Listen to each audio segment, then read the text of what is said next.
Ono što ću vam sada ispričati promenilo je moj život zauvek. Imala sam 35 godina kada sam pronašla taj telefon. 35 godina iskustva, ljubavi, poverenja i žrtve. 35 godina u kojima sam verovala da znam čoveka pored koga spavam svake noći. Ali u jednom jedinom trenutku dok sam stajala u kupatilu sa tim malim uređajem u ruci, shvatila sam da nisam znala ništa. Baš ništa. Bila je subota ujutru. Jedna od onih subota koje izgledaju savršeno, s polja, dok iznutra sve polako gori. Sunce je ulazilo kroz zavese, kafa je mirisala po celoj kući i ja sam se budila sa osjećanjem da je sve kako treba. Marko je već bio budan, što mi je izgledalo čudno jer on nikada nije ustajao pre mene vikendom. Nikada. Za 10 godina braka to je bila neka vrsta pravila koja nismo ni dogovorili, ali koje je uvek funkcionisalo. On spava, ja ustajem, pravim kafu i tek onda ga budim. Tako je uvek bilo. Ali tog jutra Marko nije bio u krevetu. Nisam mnogo razmišljala o tome. Pomislila sam da je možda otišao u kupatilo ili da je izašao da uzme novine, što je povremeno radio. Ispružila sam se na krevetu, uživajući u retkom trenutku samoće. I tada sam videla. Na stolu pored kreveta, skriven ispod knjige koju sam ja kupila i koja nikada nije bila njegova, ležao je telefon. Crn, mali, bez futrole. Telefon koji nisam nikada videla ranije. I u tom trenutku nešto u meni se zaledilo. Nisam odmah uzela taj telefon. Sedela sam i gledala u njega nekoliko minuta, kao da je bila zmija koja bi mogla da me ujede ako se previše približim. Moje srce je počelo da lupa brže. Ruke su mi se znojile. Pokušavala sam da nađem neko logično objašnjenje, nešto što bi imalo smisla, nešto što bi me umirilo i reklo mi da se radi o glupostima, o preterivanju, o mojoj poznatoj anksioznosti. Možda je to stari telefon koji je pronašao negde. Možda ga je kupio za posao i zaboravio da mi kaže. Možda je to poklon za mene koji je hteo da sakrije. Možda. Ali to možda je trajalo samo nekoliko sekundi, jer kada sam konačno uzela telefon u ruke i videla da je uključen, da ima signal, da ima bateriju punih 80%, shvatila sam da to nije stari telefon. Niko ne puni stare telefone koje je pronašao slučajno. Niko ne drži uključene uređaje koje ne koristi. Ekran se upalio na moj dodir. Nije imao lozinku. I tada sam videla poruke. Ako još nisi pretplaćena na kanal, učini to sada. Ova priča tek počinje i nećeš hteti da propustiš nijedan detalj. Zvala se Giovanna. Bar se tako predstavila u prvoj poruci, onoj od pre 3 meseca, onoj koja je počinjala rečima juče sam stalno mislila na tebe. 3 meseca poruka. 3 meseca laži. 3 meseca mog muža koji se smejao sa mnom za večerom, koji me je grlio dok smo gledali filmove, koji mi je rekao volim te svake večeri prespavanja, dok je istovremeno na ovom skrivenom telefonu vodio čitav drugi život. Čitala sam. Nisam mogla da stanem. Bile su to poruke koje nikada nijedna žena ne bi trebalo da čita o svom mužu. Bile su eksplicitne, nežne, strastvene, a svaka reč je bila kao nož koji se lagano zarivan dublje i dublje u moje grudi. Prepoznavala sam Marka u tim porukama, njegovu specifičnu drskost, njegov humor, taj način na koji je znao da zavede nekoga rečima. Samo to nije bio Marko, koji je bio moj. To je bio Marko koji je bio njen. Nisam čula kad je ušao u sobu. Jelena, rekao je moje ime, i glas mu je bio takav da sam odmah znala da je video šta držim u rukama. Bila sam okrenuta leđima prema vratima, ali sam ga čula kako zastaje, kako mu se dah menja. Za 10 godina braka naučila sam da čitam njegovo disanje. I to disanje koje sam čula tada nije bilo disanje nevinog čoveka. Okrenula sam se polako. Marko je stajao na vratima od spavaće sobe u sivoj majici i farmericama, sa šoljom kafe u ruci i lice mu je bilo belo kao kreda. Gledali smo jedno u drugo nekoliko sekundi koji su se činili kao večnost i ni jedan ni drugi nismo govorili ništa. Šta se uopšte može reći u takvom trenutku? Šta postoji da se kaže kada nema više ni jedne reči koja bi mogla da popravi ono što je pokvareno? Jelena, sačekaj, daj mi da objasnim. Objasniš šta? Moj glas je bio miran. Strašno miran. Nisam vrištala, nisam plakala, nisam bacala stvari. Samo sam gledala u njega sa tim telefonom u ruci i pitala jedno pitanje. Objasniš šta tačno, Marko? I ono što je rekao sljedeće, nisam mogla ni u najgorem snu da zamislim. Nije rekao da se radi o grešci. Nije rekao da se pokajao, da će prestati, da je to bila glupost. Marko, Moj muž od 10 godina, otac moje dece, čovjek zbog kojeg sam odbila posao u Beču jer nisam htjela da razdvajamo porodicu, stajao je na vratima naše spavaće sobe i rekao mi nešto što je srušilo sve što sam mislila da znam o nama. Jelena, ja nju volim. 3 reči. Samo 3 reči. I za te 3 reči, čitav moj svet se raspao na komadiće. Znate kako kažu, da u momentima šoka telo prelazi u neku vrstu autopilota, da mozak štiti sebe od bola koji ne može odmah da procesira. Tačno je, jer ja sam u tom trenutku veoma smireno stavila telefon na krevet, veoma smireno ustala i veoma smireno prošla pored Marka kao da on nije ni tamo. Uzela sam jaknu iz hodnika. Uzela sam torbicu sa stola. Uzela sam ključeve od kola. Jelena, čekaj, gdje ideš? Moramo da razgovaramo. Ne danas, rekla sam. I izašla sam iz kuće. Sedela sam u kolima ispred naše kuće punih 20 minuta pre nego što sam počela da plačem. Nisam mogla da vozim, nisam mogla da mislim, nisam mogla da dišem normalno. Sve te godine, sve te žrtve, sve te noći kada sam bila umorna, ali sam svejedno ostajala budna da ga sačekam, sve to je odjednom izgledalo kao najveća glupost mog života. Imala sam 35 godina i moj život se raspao za jednu subotu ujutru. Ali ono što nisam znala tada, dok sam sedela u kolima i plakala, jeste da je skriveni telefon bio samo početak. Da je iza njega bila cela mreža laži, toliko duboka i toliko pažljivo istkana, da bi mi trebalo mesecima da razotkrijem sve njene slojeve. Da Jovan nije bila jedina tajna. Da je Marko, čovjek kojeg sam smatrala svojom polovinom, bio stranac koga uopšte nisam poznavala. I ta istina, kada sam je konačno doznala u potpunosti, promenila me je zauvek. Vozila sam bez cilja. Ulice su prolazile pored mene kao u snu, semafori su se smenjivali, ljudi su hodali po trotoarima noseći svoje živote, a ja sam sedela u tom autu i pitala se kako je moguće da se svet nastavlja normalno dok se moj urušava. Nije fair kada se nešto ovako dogodi, a sunce i dalje sija. Nije fair kada prolazite pored pekare iz koje mirišu kroasani i pored cvećare sa ružama u izlogu, a vi osjećate kao da vam je neko iščupao srce golim rukama i ostavio ga na asfaltu. Nisam znala gde idem. Telo mi je vozilo dok je mozak bio negde drugde. Zarobljen u toj spavačoj sobi. Zarobljen u tim porukama. Zarobljen u 3 reči koje su promenile sve. Ja nju volim. Nije rekao grešim. Nije rekao to ništa ne znači. Rekao je da je voli. A to je bila razlika između slučajnog pada i svesnog skoka u provaliju. Marko nije pao. Marko je skočio. I poveo je sa sobom sve što smo zajedno izgradili. Završila sam ispred kuće moje prijateljice Sanje, a da nisam ni planirala da tamo idem. Ruke su me odvele tamo dok sam ja bila odsutna. Sanja je moja prijateljica od fakulteta. Žena koja me poznaje bolje nego moja sestra, koja je bila kuma na mojoj svadbi, koja je prve plakala kada su se rodila moja deca. Ako je postojao iko na svetu kome sam mogla da odem u tom trenutku, to je bila ona. Pozvonila sam na vrata ne razmišljajući da je tek 9 ujutru u subotu. Sanja je otvorila vrata u pidžami, sa kosom raščupanom i šoljom čaja u ruci. I čim me je videla, lice joj se promenilo. Nije pitala ništa. Samo je otvorila vrata šire i rekla, ulazi. Sela sam za njen kuhinski sto i cela priča je izašla iz mene kao bujica. Nisam birala reči, nisam organizovala misli. Samo sam govorila i govorila dok Sanja nije sedela predamnom sa licem koje je menjalo boju dok je slušala. Najpre šok. Zatim bes. Zatim nešto što je izgledalo kao bol, ali nije bio njen bol. Bio je moj koji se reflektovao kroz njene oči. Kada sam završila, u kuhinji je bila tišina nekoliko sekundi. Koliko dugo? Pitala je tiho. Poruke su stare 3 meseca, ali ne znam da li je to sve. Jelena, zastala je. Moram ti nešto reći. I to njenog glasa mi je rekao da ono što dolazi neću htjeti da čujem.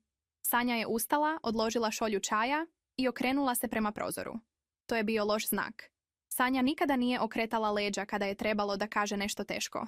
Uvek me je gledala u oči. Uvek. Čak i kada mi je rekla da mi je mama u bolnici. Čak i kada mi je rekla da je izgubila bebu koju je čekala, uvek me je gledala pravo u oči. A sada je stajala okrenuta prema prozoru i gledala u dvorište. Odakle da počnem? Rekla je više sebi nego meni. Sanja. Moj glas je bio oštar. Šta znaš? Okrenula se. I u njenim očima sam videla nešto što mi je zgrabilo stomak i stisnulo ga kao u menzi. Krivicu. Sanja je osjećala krivicu. I to nije bila krivica nekoga ko nema veze sa situacijom. To je bila krivica nekoga ko je znao i čutao. Pre 6 meseci videla sam Marka na Kalemegdanu. počela je polako. Bio je sa nekom ženom. Nisam odmah pomislila ništa loše, znaš kako je, možda kolegica, možda neko iz posla. Ali bili su blizu. Previše blizu za kolege. Držali su se za ruke, Jelena. Stajala sam nepomično. Zašto mi nisi rekla? Jer nisam bila sigurna. Jer nisam htjela da uništim vaš brak na osnovu onoga što sam vidjela jednom. Jer sam pomislila da ću ti reći ako to vidim ponovo, a nisam vidjela. Mislila sam da sam se možda prevarila, da sam pogrešno protumačila. Glas joj se slomio. Jelena, tako mi je žao. Tako mi je žao što nisam rekla. Nisam je grlila. Nisam joj rekla da je sve u redu. Jer nije bilo u redu. Ali nisam ni vrištala na nju. Jer u dubini duše sam znala da bi i sama možda postupila isto da sam bila u njenoj koži. Samo sam klimnula glavom i rekla, pre 6 mjeseci. Znači to traje duže od 3 mjeseca. Izgleda da da. I tada sam shvatila da skriveni telefon nije bio početak. Bio je samo deo koji sam pronašla. Sanja me je pitala da li hoću da ostanem kod nje, ali nisam mogla. Deca su bila kod Markove mame, trebalo je da ih pokupim do podneva i bez obzira na to što se sve u mom životu raspadalo, ja sam bila mama. To se nije menjalo. To se nije moglo menjati. Uzela sam ključeve, zagrlila Sanju dugo i obećala da ću je zvati. Dok sam sedela u kolima ispred njene kuće, izvadila sam telefon i pozvala Markovu mamu. Marta je bila žena od 70 godina, sitna, čvrsta, sa sivom kosom i pogledom koji je uvek znao više nego što je govorila. Nikada nismo bile bliske na onaj način na koji se svekrve i snahe prikazuju u filmovima, ali bilo je između nas poštovanje, neka vrsta tihog savezništva zbog Marka i dece. Jelena, draga, upravo sam ih hranila doručkom, rekla je odmah kada se javila. Sve je u redu, ne brini. Marta, mogu da dođem malo kasnije? Rekla sam. Imam neke stvari da sredim. Kratka pauza. Naravno, draga, uzmi koliko treba vremena. Nešto u načinu na koji je to rekla, neka suvišna nežnost, neka pažnja, naterala me je da se zapitam. Da li je i ona znala? Da li su svi znali osim mene? Parkiranje ispred tržnog centra. Nisam imala cilj da uđem unutra. Samo mi je trebalo mesto gdje mogu da sedim u autu i razmišljam, a da ne budem usred ulice. Otvorila sam Markove naloge na društvenim mrežama. Znala sam lozinke jer smo ih deljeni godinama, jer smo bili par koji nije imao tajni. Bar sam tako mislila. Instagram. Otvorio je novi nalog pre 6 mjeseci. Privatan nalog, bez slike profila, samo 9 pratilaca. Pratila ga je i Jovana. Njen nalog je bio đavan i dok sam listala njene fotografije, uhvatilo me je nešto između mučnine i fascinacije. Bila je lepa. Strašno lepa. I mlađa od mene. 28 godina, po podacima na profilu. 7 godina mlađa od mene. Dugačka plava kosa, visoka, vitka, sa osmehom koji je izgledao kao da je stvoren da zauzme prostor u svim sobama u koje uđe. Na fotografijama je izgledala srećno, slobodno, kao neko ko nosi sve tlako na ramenima. Nisam osjećala prema njoj mržnju u tom trenutku, što me je iznenadilo. Osjećala sam nešto mnogo gore. Osjećala sam se starom, zamenjenom. Kao da je Marko pogledao u mene, video ženu od 35 godina sa malo više kilograma nego pred dece, sa umornijim očima, sa kosom koja je počela da sedi na slepoočnicama i odlučio da uzme novu verziju. Mlađu, svežiju, lakšu. Isključila sam telefon i samo sedela. Koliko sam vremena provela u toj priči. Koliko sam sebe dala tom braku. Odustala sam od karijere u Beču jer smo odlučili da je bolje da Marko nastavi da radi ovdje gdje je već imao uspostavljenu firmu.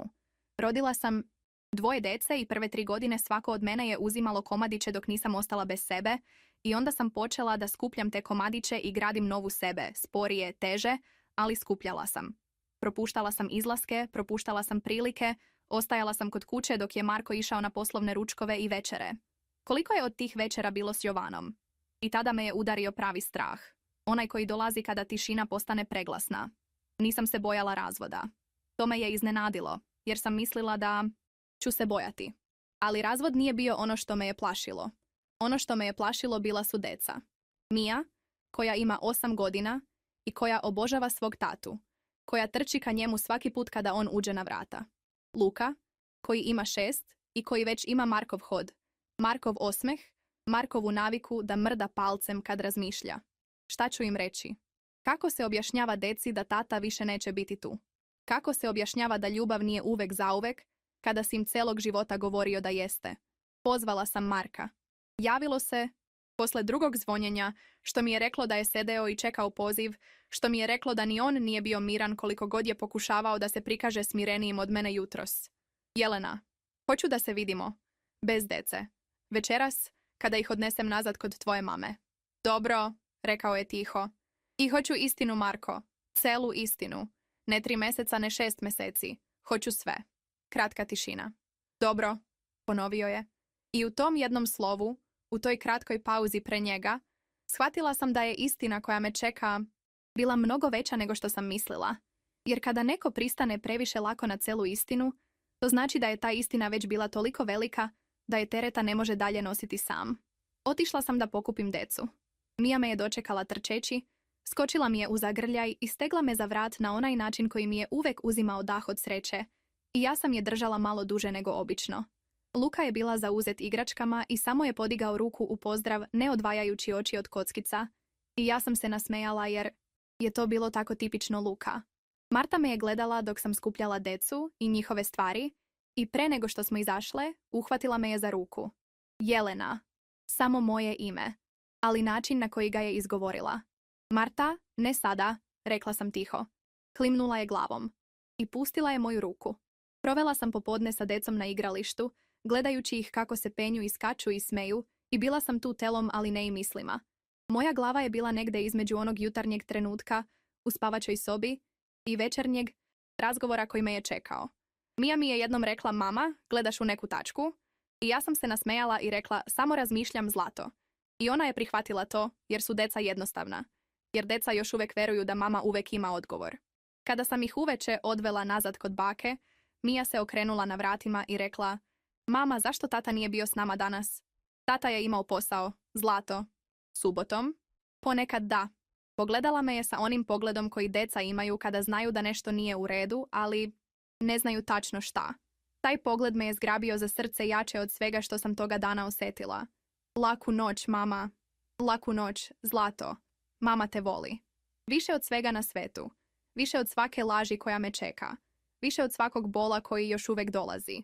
Vratila sam se kući u 10 uveče. Marko je sedeo za kuhinskim stolom sa 2 šolje kafe ispred sebe, kao da smo se dogovorili za neki normalan razgovor. Kao da je ovo bila obična večer. Ali ruke su mu bile sklupčane na stolu i vid sam da ne sedi mirno, da mu prsti malo drhte, da gleda u sto umjesto u vrata.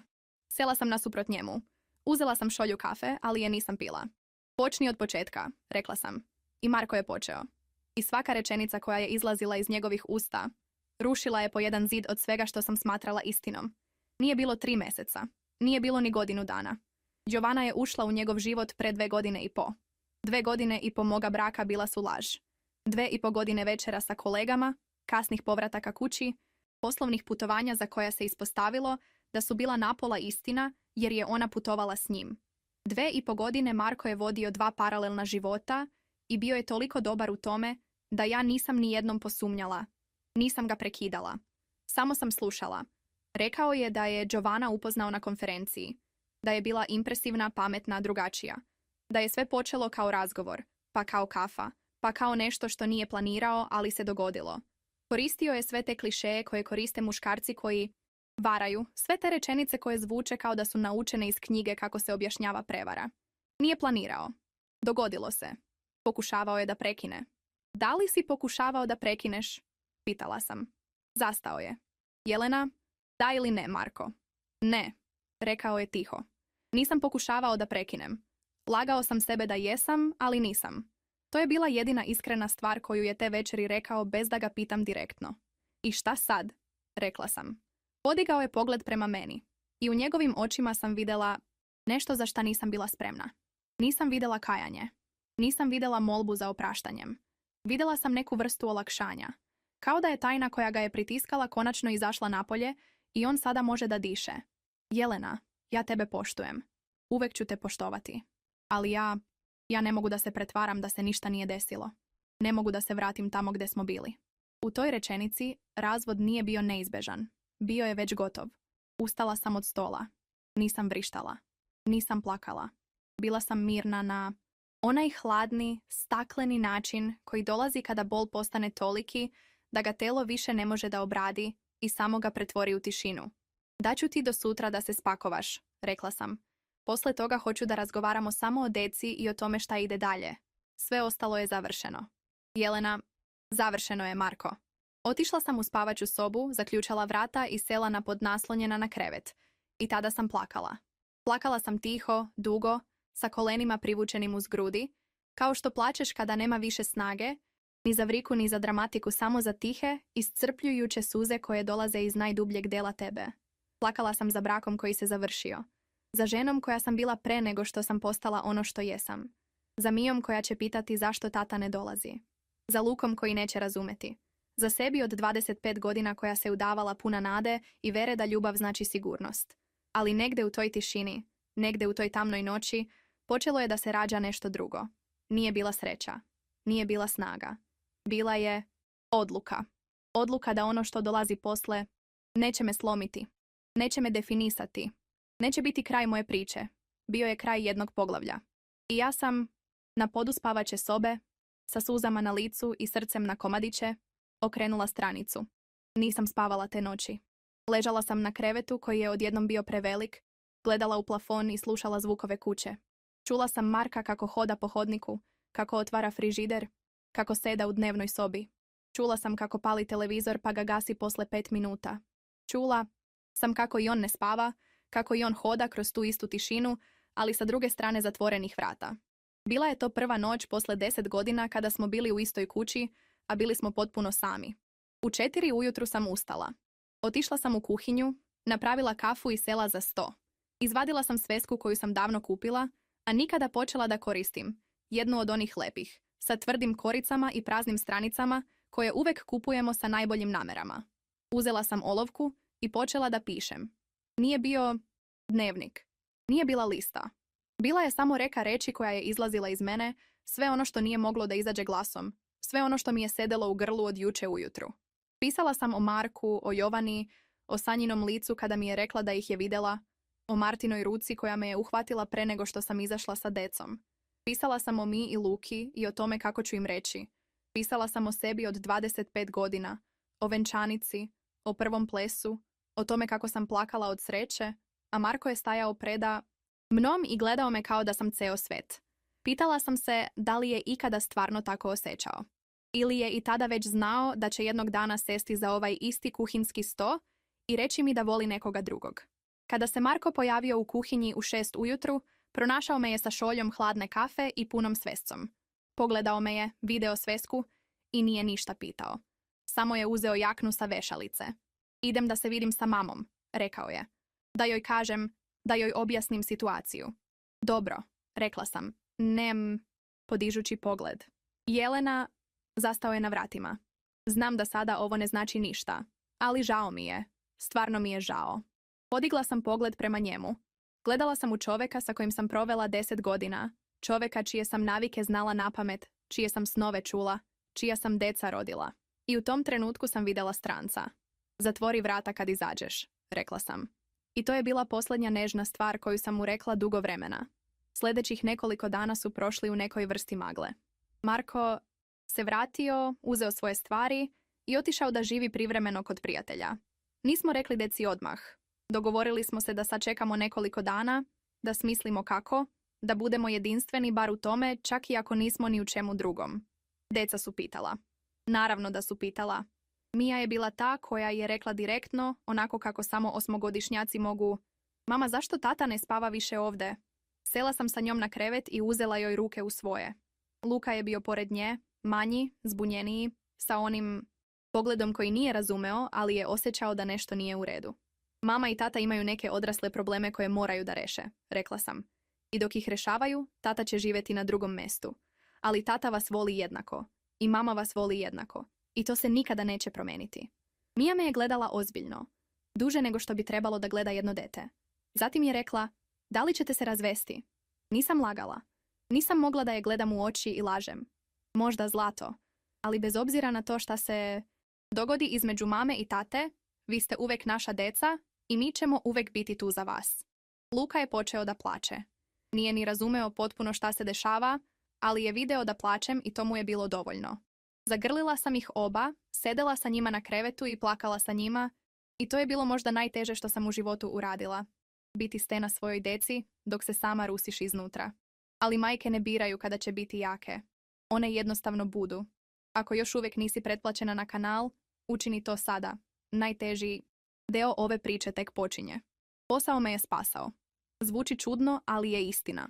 Radila sam kao arhitektica u firmi koja je imala dovoljno projekata da me drže zaposlenom od jutra do kasnog popodneva i taj ritam, ta struktura, ta potreba da budem prisutna i funkcionalna bila je jedina stvar koja me je držala na nogama u onim prvim nedeljama. Moje koleginice su primetile da nešto nije u redu. Žene uvek primete. Nisam ništa govorila, ali Tamara, sa kojom delim kancelariju, jednog dana je samo stavila čaj ispred mene i rekla: kada budeš htjela da pričaš, tu sam. I otišla bez jedne dodatne reči. To je bila jedna od najlepših stvari koje mi je neko uradio u tom periodu. Advokat me je zvao u sredu. Zvala sam ga dan ranije, jer sam znala da čekanje ne pomaže, da je bolje znati nego ne znati. Jelena Kovačević, moja advokatica, žena od 45 godina sa kratkom kosom i direktnim pogledom, koji mi je odmah ulio neko čudno poverenje. Imate 2 dece, zajednička imovina, uključuje stan, auto i firmu čiji je Marko osnivač, rekla je pregledajući papire koje sam joj donela. Brak traje 10 godina. Vaša prava su jasna. Šta me čeka? Pitala sam direktno. Borba, rekla je jednako direktno. Ali borba iz koje možete izaći dobro. Sviđalo mi se što nije lagala. Sviđalo mi se što nije rekla sve će biti u redu, jer to nije znala, ali je znala šta radi. I to je bilo dovoljno. I upravo kada sam mislila da znam obrise onoga što me čeka, pozvao me je broj koji nisam poznavala. Bila sam u autu ispred advokatske kancelarije kada mi je zavibrirao telefon. Nepoznat broj, beogradski pozivni. Normalno ne bih se javila, ali nešto me je nateralo da pritisnem zeleno dugme. Halo? Tišina nekoliko sekundi. Zatim ženski glas, mlad, nesiguran. Da li govorim sa Jelenom? Nešto u tom glasu mi je reklo ko je pre nego što je rekla svoje ime. Ko je ovo? Pitala sam, iako sam znala. Jovana sam. Kratka pauza. Jovana Nikolić. Srce mi je stalo na sekund, pa nastavilo da lupa dvostruko brže. Sedela sam u parkiranom autu i gledala u volan i čekala da progovorim, a reči nisu dolazile. Jelena, znam da nemaš razloga da razgovaraš sa mnom, nastavila je ona. I razumem ako spustiš slušalicu. Ali moram ti nešto reći. Nešto što Marko ne zna da znam. Nešto što misliš da imaš pravo da čuješ. I u tonu njenog glasa bilo je nešto što me nateralo da ne spustim slušalicu. Nisam govorila ništa, ali nisam ni spustila. Pre mjesec dana počela je Jovana tiho. Pronašla sam poruke na Markovom telefonu. Nemom telefonu. Njegovom pravom telefonu. Poruke koje nisu bile meni. Ledena žica mi je prošla kroz kičmu. Šta hoćeš da kažeš? Rekla sam polako. Hoću da kažem da Marko nije imao samo jedan skriveni telefon, Jelena. Glas joj se slomio. Imao je 2. I ja nisam bila jedina. Svet se zaustavio. Sedela sam u tom autu, sa telefonom priljepljenim uz uho, i soba je bila vazduh oko mene i vazduh je bio staklo i staklo se raspalo u milion komadića u jednom trenutku.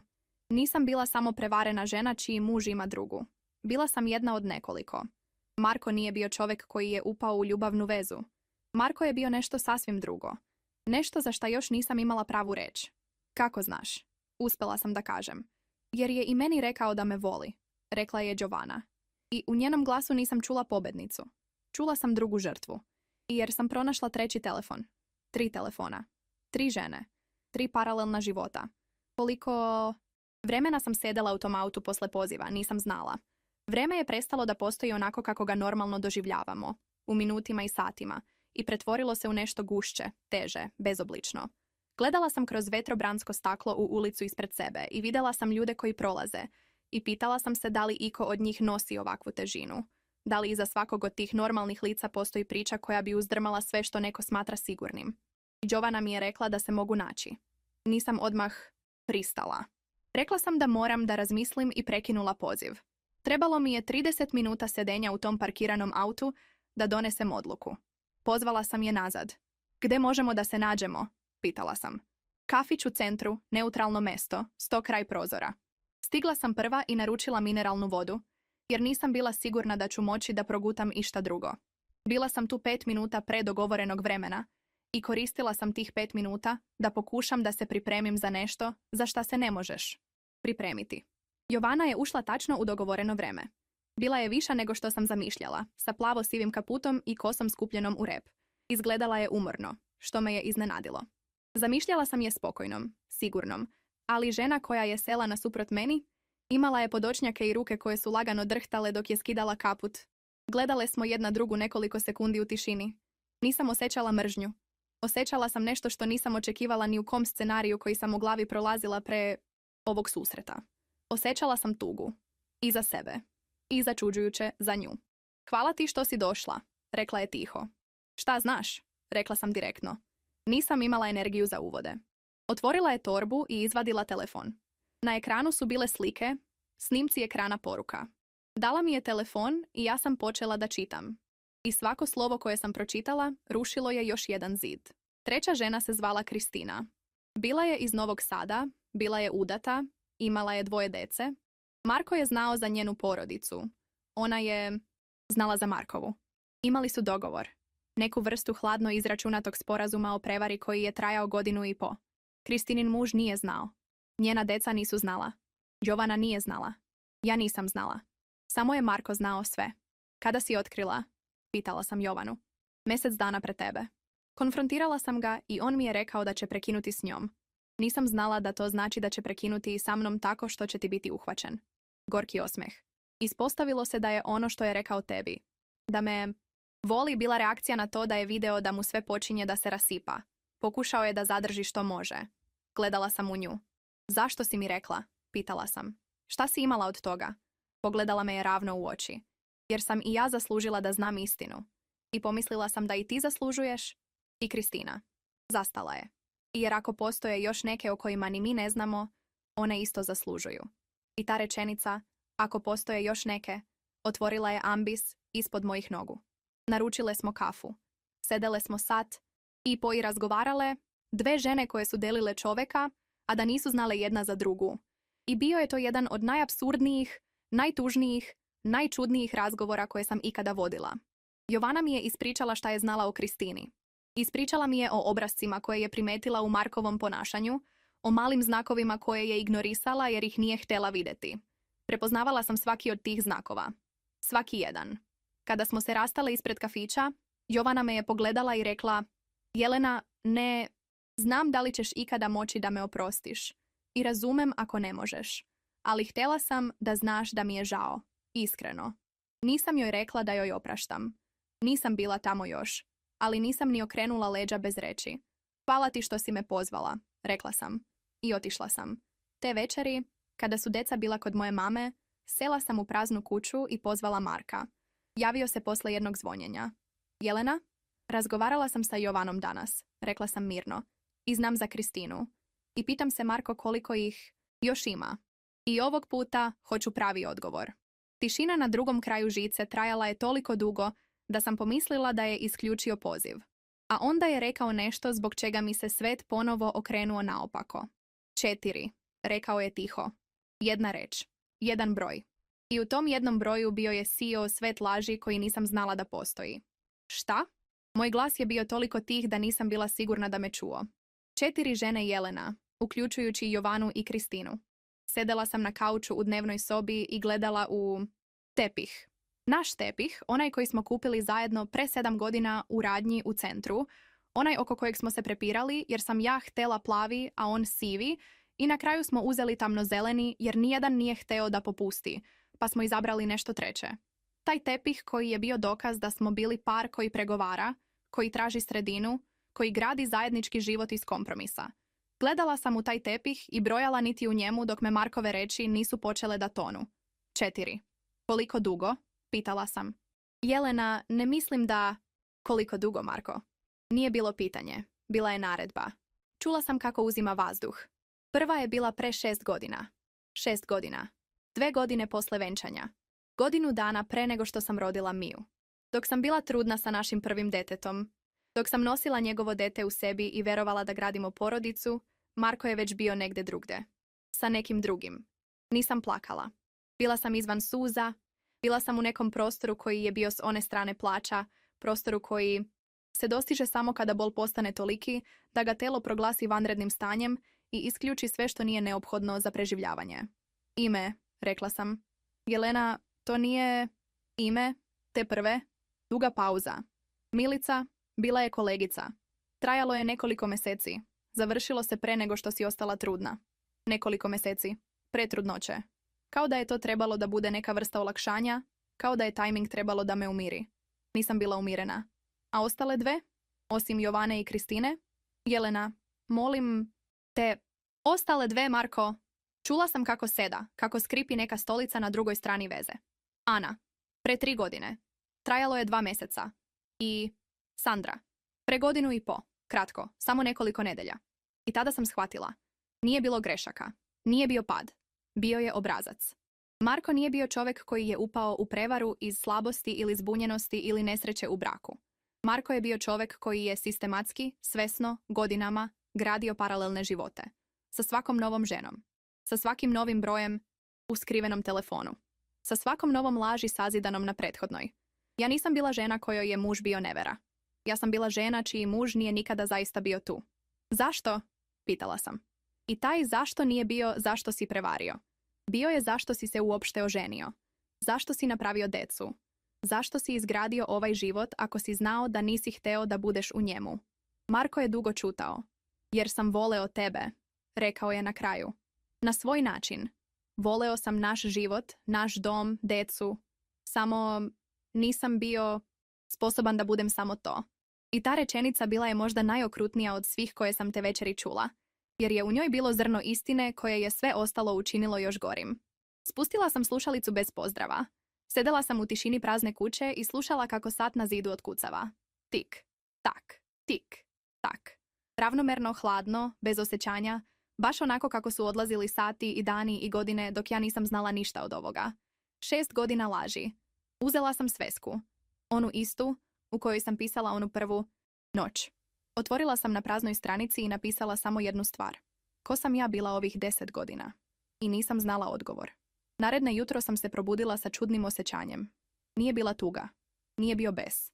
Bilo je nešto hladno i jasno, kao vazduh posle kiše, kao prozor koji si otvorio i koji je odjednom pustio sve što je unutra smrdelo napolje.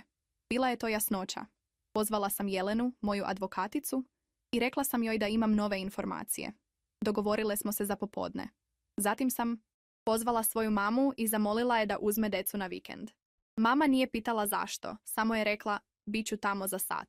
Dok sam čekala mamu, sela sam za kompjuter. Počela sam da tražim. Nisam znala tačno šta tražim, ali instinkt me je vodio. Počela sam od Markove firme, od javnih registara, od svega što je moglo da bude zajedničko, a što nisam dovoljno pažljivo pratila godinama jer sam mu verovala. Verovala sam mu sa svim, sa računima, sa investicijama, sa odlukama o zajedničkoj imovini. I što sam više kopala, to je slika postajala tamnija. Firma je bila na Markovom imenu, ali sam pre 4 godine potpisala papire koji su mi objasnili kao formalnost za kredit. Nisam čitala sve detaljno. Verovala sam mu. Ti papiri su me, ispostavilo se, učinili jemcem za kredit koji Marko nije uzeo za firmu. Uzeo ga je privatno. I na njemu je bila i moja kuća. Naša kuća. Kuća u kojoj su odrasla naša deca. Kuća čije sam zidove ja bojila rukama. Kuća u čijoj bašti je Mija naučila da hoda. Ta kuća je bila zaloga za kredit koji Marko nije vratio. Zvuci zvona na vratima i mamin glas. Jelena, otvaraj, jedva su prodrli kroz buku koja je počela da šumi u mojoj glavi. Otvorila sam vrata. Mama je ušla, pogledala moje lice i bez jedne reči me zagrlila. Moja mama, žena od 63 godine, sitna i čvrsta, mirisala je na isti parfem koji koristi od kad znam za sebe i taj miris me je na trenutak vratio u detinjstvo. U vreme pre svega ovoga. U vreme kada su problemi bili mali i svet je bio siguran. Šta se dešava, dete moje, šapnula je. I rekla sam joj sve. Mama je slušala bez prekidanja. Njena lica menjala su se kroz faze koje su mi bile poznate, jer su bile iste faze kroz koje sam i sama prošla. Šok, neverica, bes. I na kraju, neka vrsta staložene odlučnosti koja je bila tipično njena. Kada sam završila, mama je uzela moje ruke u svoje. Jelena, rekla je ozbiljno, tvoja baka je preživela rat. Tvoja mama je preživela tvog oca koji je otišao kada si imala 7 godina i ostavila me bez para sa 3 dece. Ti si preživjela sve što si preživjela do sada. Stisla je moje ruke. I ovo ćeš preživjeti, jer si naša. I te reči, jednostavne i direktne kao što je uvek bila moja mama, probudile su nešto u meni što je počelo da spava. Advokatica Jelena je sedela preko puta mene sa papirima razbacanih po stolu i licem, koje je ostalo profesionalno mirno, iako sam vidjela da ju je ono što sam joj ispričala pogodilo. Dakle, kredit na kući, ponovila je. Polako. Da, i vi niste znali. Nisam znala. Napravila je beleške. Zatim me je pogledala direktno. Jelena, ovo nije više samo razvod. Ovo je potencijalna prevara. Ako je Marko koristio vaš potpis na dokumentima koje niste razumeli i niste imali punu informaciju, to je osnov za krivičnu prijavu pored razvoda. Reč krivična prijava lebdela je između nas u kancelariji. Nisam bila žena koja podnosi krivične prijave. Nisam bila žena koja se bori sudovima i papirima i sistemom. Bila sam žena koja veruje, koja voli, koja gradi. Bar sam to mislila o sebi. Šta mi savjetujete? Pitala sam. Savjetuju vam da zaštitite sebe i decu, rekla je. Sve ostalo je sekundarno. I u tom trenutku sam donela odluku koja je promenila pravac svega što je sledilo. Radimo sve što je potrebno, rekla sam. Te noći, kada su deca bila kod mame, kada je kuća bila tiha i prazna, sela sam na poddnevne sobe sa čašom vode i telefonom u ruci. Imala sam poruku od Jovane. Kratku. Kristina želi da razgovara sa tobom. Ako hoćeš. Gledala sam u tu poruku dugo. Kristina. 3. žena. Udata, sa decom, iz Novog Sada. Žena koja je, kao i ja, kao i Giovanna, bila deo nečega za šta nije znala celu istinu. Napisala sam nazad. Daj mi njen broj. Jovana ga je poslala odmah, kao da je čekala. Kao da je znala da ću pristati. Nisam zvala te večeri. Bilo je previše za jedan dan, ali sam sačuvala broj i znala sam da ću zvati. Jer je postalo jasno da u ovoj priči nismo bile protivnice, Jovana, Kristina i ja. Bile smo žene koje je isti čovjek koristio na različite načine i u različito vreme i između nas nije trebalo da postoji mržnja. Trebalo je da postoji solidarnost, jer jedino zajedno smo mogle da vidimo celu sliku. I ta slika, kada bi bila kompletna, bila bi razlog zašto Marko nije mogao da pobegne od posljedica onoga što je uradio. Ugasila sam svetlo u dnevnoj sobi. Otišla sam u spavaću sobu i legla na krevet koji je i dalje bio prevelik. Ali te noći mi nije bio neprijatan. Te noći je preveliki krevet bio prostor koji je bio moj. Samo moj. Zatvorila sam oči. I po prvi put od one subote kada sam pronašla telefon, zaspala sam mirno. Nije bila sreća. Nije bio kraj bola. Ali bila je prva noć u kojoj sam zaspala znajući ko sam i šta hoću. I to je bio početak moje prave borbe. Ne za njega. Ne za brak. Za sebe. Ono što je sledilo nije bila osveta. Bila je pravda. Kristina se javila na prvi poziv. Njen glas je bio tih, malo promukao, kao glas nekoga ko je plakao pre nego što je podigao slušalicu. Nisam je poznavala. Nikada je nisam videla. Ali kada je progovorila, prepoznala sam je. Prepoznala sam je kao što prepoznaješ nekoga ko je prošao kroz istu vatru kao ti, čak i ako je ulaz u tu vatru bio sasvim drugačiji. Jelena? Rekla je. Da. Kristina? Da. Kratka pauza. Hvala ti što si zvala. Nisam znala kako da počnem, pa sam počela od početka. Ispričala sam joj šta znam. Ona je ispričala meni šta zna. I dok smo razgovarale, dok su se naše priče prepletale i dopunjavale jedna drugu, nastajala je slika koju nijedna od nas nije mogla da vidi sama.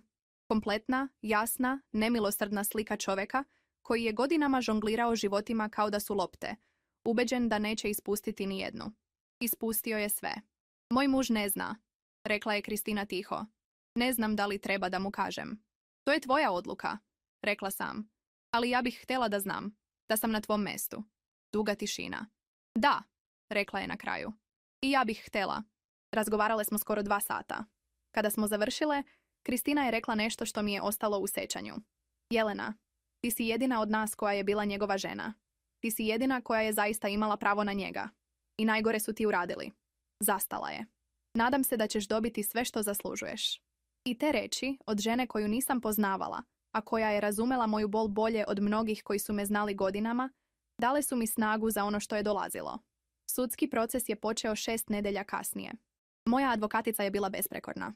Pripremila je slučaj sa preciznošću hirurga. Svaki dokument na svom mestu. Svaki argument potkrepljen dokazima. Kredit na kući, papiri koje sam potpisala nerazumevajući. Skriveni računi koje je Marko imao, a koji nisu bili deo zajedničke imovine kako je tvrdio. Sve je izlazilo na videlo jedno po jedno, kao slojevi luka koji se ljušte, svaki novi sloj gorčiji od prethodnog. Marko je imao svog advokata. Dolazio je na ročišta u skupim odelima i sa izrazom lica koji je pokušavao da bude smiren, a odavao je čovjeka koji zna da gubi. Gledali smo se na hodnicima suda i nisam osjećala mržnju. Nisam osjećala ljubav. Osjećala sam nešto što je bilo gore od oboje. Osjećala sam ravnodušnost. Jer ravnodušnost znači da je gotovo. Zaista gotovo. Mija i Luka su se polako navikavali na novu normalnost. Nisam im lagala, ali nisam im ni davala više od onoga što su mogli da razumeju. Tata živi na drugom mestu. Mama i tata se nisu mogli dogovoriti. Volimo vas podjednako. Te rečenice su postale naša nova liturgija, ponavljana svaki put kada bi neko od njih zapitao, i deca su, kao što deca uvek urade, počela da grade novi svet oko te nove normalnosti. Mija je počela da crta. Uvek je volela da crta, ali sada je crtala više nego ikada. Jednog dana mi je donela crtež. Na njemu su bile 3 figure. Ja, ona i Luka. Ruke spojene. Gde je tata? Pitala sam. Tata je na drugoj strani, rekla je jednostavno. Ali mi smo zajedno. Iz usta 8-godišnjeg deteta. Mudrost koju odrasli traže godinama. Zagrlila sam je tako jako da se nasmejala i rekla, mama davi me. I taj smeh bio je najlepši zvuk koji sam čula u mesecima.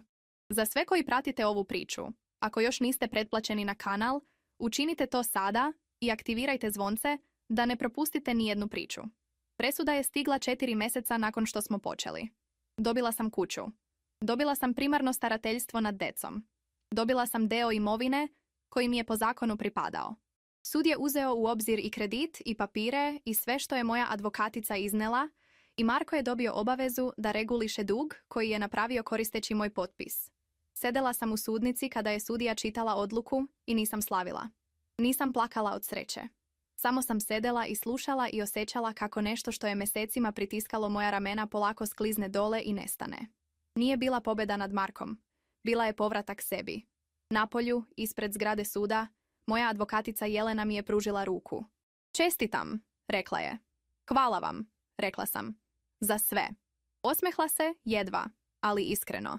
Samo uradite nešto dobro s tim životom koji vam je vraćen. I ta rečenica, život koji vam je vraćen, bila je tačno to. Moj život mi je bio vraćen. I ovog puta znala sam šta ću s njim. Godinu dana posle one subote kada sam pronašla telefon, stajala sam u bašti naše, moje, kuće i gledala kako Mija i Luka trče po travi. Proleće je, toplo, sunce je nisko i boji sve u zlatno i deca se smeju i viču i padaju i ustaju. I svet je taj dan bio lep na način koji boli u grudima od lepote. Promenila sam mnogo toga. Promenila sam frižuzu, skratila kosu, nešto što nisam uradila godinama jer je Marku bila draža dugačka. Promenila sam neke navike, neka mesta koja smo zajedno posećivali i koja su nosila previše uspomena. Počela sam ponovo da crtam, nešto što sam ostavila još u ranoj mladosti i što nisam shvatala koliko mi nedostaje. Počela sam da živim. Ne savršeno, ne bez bola. Bile su noći kada su me pronašle stare misli, kada sam se pitala šta sam mogla drugačije, kada je krevet bio prevelik i tišina preglasna. Bile su jutra kada sam gledala Luku kako mrda palcem dok razmišlja, isto kao Marko, i morala sam da odadem u drugu sobu na minut da se saberem. Ozdravljanje nije pravolinijsko. Nije kao put od tačke A do tačke B. Više je kao spirala. Vraćaš se na ista mesta, ali svaki put malo više gore, malo bliže sebi. I svaki put kada bih pomislila da ne mogu, setila bih se minog crteža. 3 figure, ruke spojene. Mi smo zajedno. Jovana mi je poslala poruku mjesec dana po presudi. Kratku. Čula sam da si dobila. Srećna sam zbog tebe. Odgovorila sam joj. I ti nađi mir. Zaslužuješ ga. Nismo postale prijateljice. Nisam bila tamo još. Možda nikada neću biti. Ali nisam više osjećala bol kada bih vidjela njeno ime. Osjećala sam nešto blisko razumevanju. Jer i ona je bila prevarena. Na drugačiji način. Ali bila je. Kristina je na kraju rekla mužu. Pozvala me je da mi kaže. Njihov brak je preživeo, što me je iznenadilo. Ali možda nije trebalo. Neke veze su jače od onoga što ih udari. Poželjela sam joj sreću i mislila sam to iskreno. Jer naučila sam da tuđa sreća nije moj gubitak.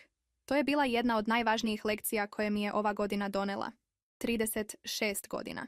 Godinu dana starija od žene koja je stajala u onoj spavačoj sobi sa skrivenim telefonom u rukama i svetom koji se ruši. Ali ta žena i ja smo ista osoba samo na izgled. Iznutra sam sasvim neko drugi. Ta žena je verovala da je vrednost u tome da budeš dobra žena, dobra majka, da daješ i ne pitaš. Da je ljubav dokaz koji treba zaslužiti, ne pravo koje ti pripada. Da ako se nešto pokvari, vina je negde u tebi.